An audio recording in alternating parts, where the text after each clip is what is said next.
Media మిత్రులు బలైన వర్గాల సంఘాలు మా సోదరులు అర్థం చేసుకోవాలి. ఈరోజు దీన్ని తప్పుపడితే శాశ్వతంగా మీరు నష్టపోతారు. మిమ్మల్ని నష్టపరచాలి అని ఒక పక్కన మోడీ ఇంకొక పక్కన కేడీ ఇద్దరు ప్రయత్నం చేస్తున్నారు. ఈ లెక్క పక్కాగా తేలితే రేపు ఢిల్లీలో రాహుల్ గాంధీ గారు ఈ లెక్క మొన్ననే పార్లమెంట్లో బడ్జెట్ సమావేశాల సందర్భంగా నరేంద్ర మోడీని రాహుల్ గాంధీ గారు నిలదీశాడు. మా ప్రభుత్వం తెలంగాణ రాష్ట్రంలో బీసీ కులగణన చేసింది, దేశ జనాభా మొత్తాన్ని అన్ని జాతుల లెక్క తేల్చింది మోడీ, దేశం మొత్తం నువ్వెందుకు చేయమని మోడీని నిలదీసిండు. కాబట్టి బీజేపీలు భయపడి ఈరోజు కుట్ర చేసి మోడీ మెడలు వంచుతాడు రాహుల్ గాంధీ అనే భయానికి ఈ లెక్కను తప్పుల తడకగా చూపించి కోల్డ్ స్టోరేజ్లో పెట్టాలని వాళ్ళు ప్రయత్నం చేస్తారు. ఈ లెక్క తేలితే తమ సంగతి అసలు బండారం బయటపడుతుందని చంద్రశేఖరరావు గారు దీన్ని ఇంకొక పక్కన అదే చేస్తారు. వీళ్ళిద్దరు ఒకే రకంగా ఆలోచన చేస్తారు. ఈడున్న వేదిక మీద ఉన్న మిత్రులకు కింద ఉన్న వాళ్ళకు ఒక విషయం చెప్పాలి. మోడీ గారు నేను బీసీని అంటాడు. మోడీ గారు వాస్తవంగా బీసీ కాదయా, లీగల్లీ కన్వర్టెడ్ బీసీ. నేను చాలా జాగ్రత్తగా ఈ పదం వాడుతున్నా, లీగల్లీ కన్వర్టెడ్ బీసీ.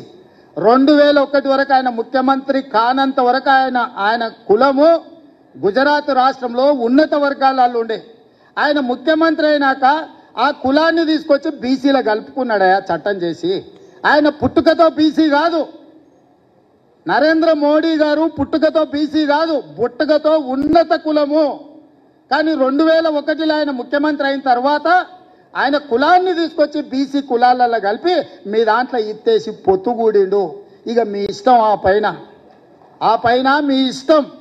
ఆయన కుర్చీలో నేను బీసీని ఉన్నా కదా మీకు అందరికి ఎందుకు అంటుండు.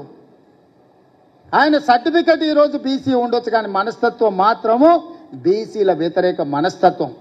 బీసీ ప్రధానమంత్రి అయితే 2021లో జనాభా లెక్కలు ఎందుకు చేయలేదు, జనాభా లెక్కలలో బీసీ కులాల లెక్కెందుకు తేల్చలేదు. ఇవాళ 2025లో బీసీ లెక్కలు మొత్తం జనాభా లెక్కలు కడతాం అంటుండు. నేను ఈ వేదిక మీద నుంచి డిమాండ్ చేస్తున్నా నరేంద్ర మోడీ గారిని, రేపు చేయబోయే జనాభా లెక్కలల్లో బీసీ కులాల జనాభాను కూడా జనాభా లెక్కలలోనే చేర్చి నీకు చిత్తశుద్ధి ఉంటే లెక్క కట్టు, లెక్క తేల్చు. ఇవాళ మేము చేసింది తప్పు అంటున్నారు కదా. తెలంగాణ రాష్ట్రంలో కూడా కేంద్ర ప్రభుత్వం కులగణన చేసేటప్పుడు మొత్తం జనగణన చేసేటప్పుడు జనగణనలో కులగణన చెయ్యి, ఇల్లు తిరుగు లెక్కలు రాయి. ఆ లెక్క తీసుకొచ్చి ముందల పెట్టి కాంగ్రెస్ పార్టీ రాహుల్ గాంధీ గారు చేసిన లెక్క ఇది, నరేంద్ర మోడీ చేసిన లెక్క ఇది అని రెండింటిని పక్కన పెట్టి చూపించు. బలహీన వర్గాలది ఇప్పటి వరకు లెక్కనే చేయలేదు మిత్రమా. లెక్కలు ఎవరు కూడలేదు, లెక్క ఎవరు కట్టలేదు. లెక్క కట్టండి లెక్కలు తీసుకొచ్చి చూపించి ఈ లెక్క ఇట్లుంది, ఈ లెక్క తప్పు ఉంది అని అంటే ఇక మరి చదువుకున్న మా బలహీన వర్గాల మేధావులు ఆలోచన చేయాలి, ఆ జాతికి నాయకత్వం వహించే వాళ్ళు చేయాలి. మమ్మల్ని ఈరోజు తప్పు పడితే ఈ తప్పు మాకు కాదు మీకే నష్టం. ఈ లెక్కలు పక్కాగా తేల్చినాం. ఇవాళ 56.33% బలహీన వర్గాల లెక్క తేలింది ఏబిసిడి ఈ కేటగిరీ కింద. రేపు ఏడికైనా ఏ కోర్టు దగ్గరికైనా వెళ్ళి మీ రిజర్వేషన్లు పెంచుకోవాలంటే ఇది లెక్క ఉంది తెలంగాణ రాష్ట్రంలో, స్థానిక సంస్థల లెక్క తెలుసండి అని సుప్రీంకోర్టు ముందర పోయి నిలబడవచ్చు. ఇవాళ ఎంత మనం 42% ఇస్తామన్నాం, ఇవాళ జనాభా లెక్క 56.33% తేలింది. పక్కా లెక్క తీసుకెళ్లి సుప్రీంకోర్టు ముందర పెడితే కోర్టు కూడా ఈరోజు అభ్యంతరం పెట్టడానికి లేదు. ఇవాళ చట్టాన్ని సవరించాల్సిన ఒత్తిడి కేంద్ర ప్రభుత్వం మీద ఉంటుంది. అదేవిధంగా వర్గీకరణ గురించి మా పెద్దలు దామానే చెప్తాడు. చాలా ఏళ్ళ నుంచి పిల్లలు ప్రాణాలు పోయినాయి, చాలా ఏళ్ళ నుంచి వాళ్ళు జీవితంలో ఇది తప్ప ఇంకో ఆశయం లేకుండా వేలాది లక్షలాది మంది పిల్లలు కొట్లాడి దానికి శాశ్వత పరిష్కారం చూపించాలని దానికి కూడా ఉత్తమ్ కుమార్ రెడ్డి గారి నేతృత్వంలోనే మాదిగ ఉపకులాల ఎస్సీ కేటగరైజేషన్ విషయంలో కూడా నిర్ణయం తీసుకోవాలనుకున్నాడు. పెద్దలు మోత్పల్లి నరసింహులు గారు ఉన్నారు. నాకు తెలిసి పెళ్లిగాక ముందే ఆయన యూనివర్సిటీ నుంచి ఎమ్మెల్యే అయ్యాడు. నాకు తెలిసి ఆ రోజు నుంచి ఈ రోజు వరకు ఈ సమస్యను ఏదో పరిష్కారం చూపించాలని చాలా ఏళ్ళ నుంచి చేస్తుంది. ఇవాళ శాశ్వతంగా పరిష్కారం చూపించినాం. మొత్తం 15% ఎస్సీ రిజర్వేషన్లో 9.75% మాదిగ ఉపకులాలకు వస్తే 5.25% మాల ఉపకులాలకు వచ్చింది. ఇక దీన్ని కూడా ఎవరో ఒకరు తప్పు పట్టాలి, దీన్ని ఏదో రకంగా తప్పుదో పట్టించాలని కొంతమంది మిత్రులు చేస్తారు. ఇట్లాంటి దీంట్లల్లా పడకండి. ఎందుకంటే ఏ రాష్ట్రం ఏ ముఖ్యమంత్రి ఏ పార్టీ చేయని సాహసోపేతమైన కార్యక్రమాన్ని మన ప్రభుత్వం చేసింది. నా మంత్రివర్గ సహచరులు నా శాసన సభ్యులు అండగా నిలబడి మంత్రివర్గంలో ఆమోదించి శాసనసభలో దాన్ని తీర్మానం చేసి రేపు చట్టాన్ని చేయబోతున్నాము. ఇంత గొప్ప లక్ష్యం ముందు చిన్న చిన్న ఆరోపణలు చేస్తే వాటి వైపు చూడకండి. ఇంత గొప్ప నిర్ణయం ఈ దేశంలోనే జరగలేదు. తెలంగాణకు తెలంగాణ రాష్ట్రం ఎంత ముఖ్యమో ఇవాళ ఈ దేశంలో ఈ రెండు సమస్యల పరిష్కారం కూడా అంతే ముఖ్యం.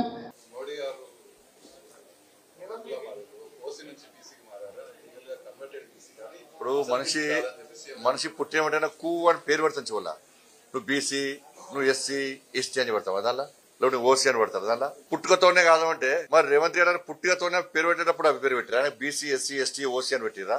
కాబట్టి ఒక ముఖ్యమంత్రి స్థాయిలో మాట్లాడే సందర్భంలో ఒక ప్రైమ్ మినిస్టర్ మీద మాట్లాడితే దేశవ్యాప్తంగా సంచలనం జరుగుతుందని చెప్పి సంచలనం ఉంటుందని చెప్పి ఆ దిశతో మాట్లాడడం మంచి పద్ధతి కాదు. దేశ ప్రధానమంత్రి స్థాయిలో ఉన్న వ్యక్తి ఎవరైనప్పటికీ కూడా ఆ స్థాయిలో గౌరవించాల్సిన బాధ్యతాయుతమైనటువంటి ముఖ్యమంత్రి పదవిలో ఉన్నటువంటి వ్యక్తులకు ముఖ్యంగా అవసరం. దేశంలో ఎవరైనా గౌరవించడం కానీ బాధ్యతాయుతమైనటువంటి గౌరవప్రదమైనటువంటి బాధ్యతలు ఉన్నటువంటి ముఖ్యమంత్రి గారికి అవసరం. ఇది ఒక ప్రధానమంత్రి మీద అవాకులు చవాకులు విసిరే ముందు ఆలోచించుకోవాల్సిన అవసరం ఉంది. ఇది రేవంత్ గారి విజ్ఞతగా వదిలేస్తున్నాం. ఇవాళ 1994 గుజరాత్ లో అప్పుడు మీరు టీడీపీ ఉన్నారు కావచ్చు పాపం. అప్పుడు మీరు టీడీపీ ఉన్నారు, ఇప్పుడు కాంగ్రెస్ లో ఉన్నారు. ఇప్పుడు మీరు కాంగ్రెస్ లో ఉన్నటువంటి ఆ కాంగ్రెస్ పార్టీ ప్రభుత్వమే మోడీ గారి యొక్క కులాన్ని బీసీ జాబితాలో చేర్చింది మీ ప్రభుత్వమే. కానీ మొదటిసారి నరేంద్ర మోడీ గారు ప్రధానమంత్రి అయిన తర్వాత ఈ దేశంలో ఉన్నటువంటి ప్రతి ఒక్క బీసీ వెనుకబడిన వర్గాలకు చెందిన ప్రతి ఒక్క వ్యక్తి కూడా మేమే ప్రధానమంత్రులు అయినామని చెప్పి ఒక సంతోషాన్ని వ్యక్తం చేశారు. అన్ని బీసీ సంఘాలు సంతోషాన్ని వ్యక్తం చేసినాయి. ఒక బీసీ వ్యక్తి ప్రధానమంత్రి అని చెప్పండి. 27 మంది బీసీలను ఎంపీలను మంత్రులు చేసినాం. 27 మంది బీసీ ఎంపీలను మంత్రులు చేసిన ఘనత నరేంద్ర మోడీ గారి ప్రభుత్వాన్ని. మరి దేశంలో ఇన్ని సంవత్సరాలు మీ ప్రభుత్వం ఏర్పడ్డది ఎంతమంది బీసీలకు ఇచ్చారు? మేము 12 మంది మొదటిసారి 12 మంది ఎస్సీ సామాజిక వర్గానికి సంబంధించినటువంటి ఎస్సీ ఎంపీలను మంత్రులు చేసినాం. 8 మంది ఎస్టీ మంత్రులను ఎస్టీ ఎంపీలను మంత్రులు చేసినాం. మరి మీ ప్రభుత్వం జాబితాను విడుదల చేయండి. ఈసారి 17 మంది బీసీ ఎంపీలను మంత్రులు చేసినాం. మరి మీ ప్రభుత్వం లెక్కేంది? మీ ప్రభుత్వంలో ఇద్దరే బీసీలు మంత్రులు.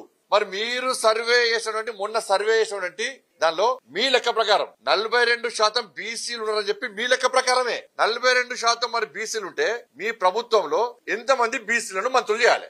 లెక్క చెప్పండి. మరి 46% మీ లెక్క ప్రకారం. గతంలో కేసీఆర్ గారు సమగ్ర సర్వే చేసినప్పుడు మాత్రం 51% వచ్చింది.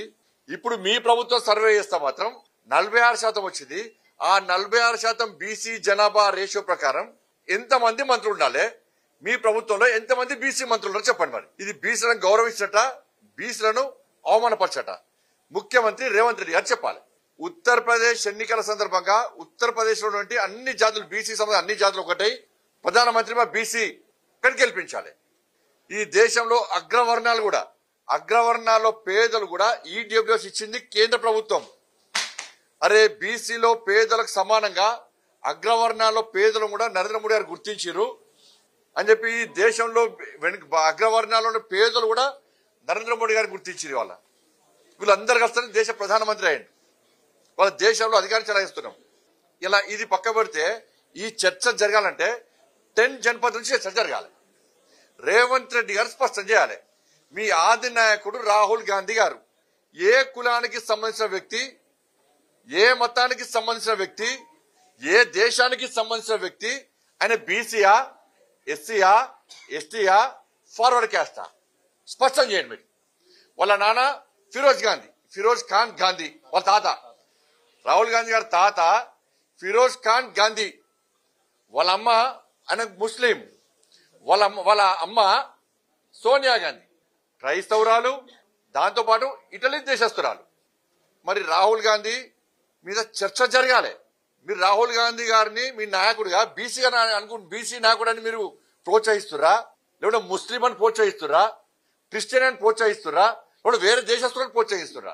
ఏ దేశస్తుడు, ఏ మతం, ఏ కులం?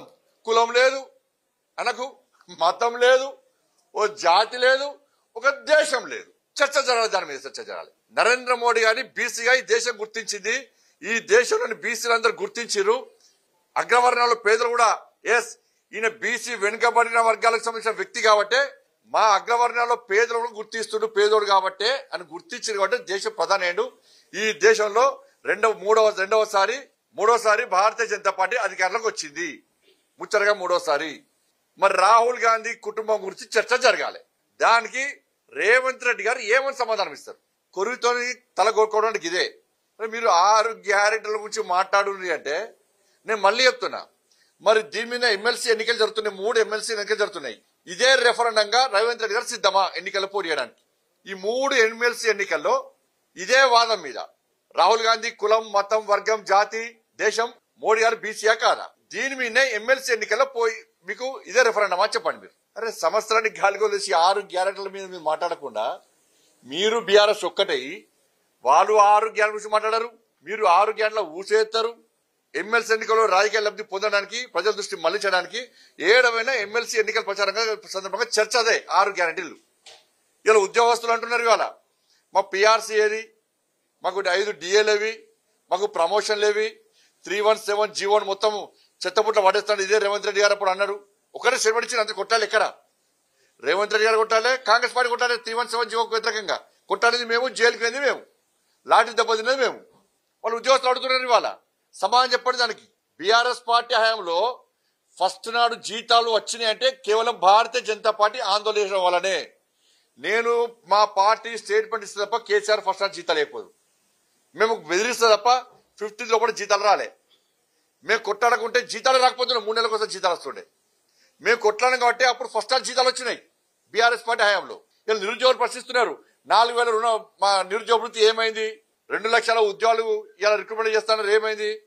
20,000కు మాత్రమే నోటిఫికేషన్ ఇచ్చి 50,000 మందికి ఉద్యోగాలు ఇస్తున్నారు. ఎక్కడ ఉద్యోగాలు ఇచ్చారు? జాబితా విడుదల చేయమంటున్నారు వాళ్ళు ఇవాళ. కానీ నిరుద్యోగం మార్చి చేసి కొట్టాడింది మేము, నిరుద్యోగులకు అండగా ఉన్నది మేము.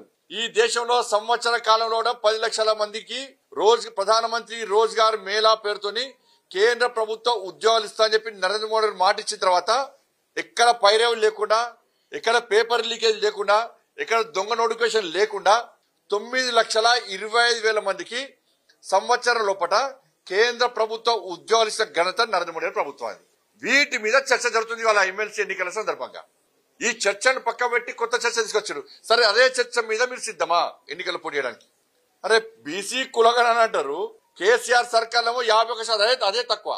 ఇప్పుడు మీ సర్కారులోనేమో 46% పెట్టి 10% ముస్లింలు కలుపుతారు. మళ్ళా అంటే బీసీలో చేసే పుట్ట కొడతారు. మీ వేళ మీ జాగిరి అనుకుంటారు ఏంది తెలంగాణ రాష్ట్రం? ఎవరి జాతీయంగా చర్చ జరగాలి.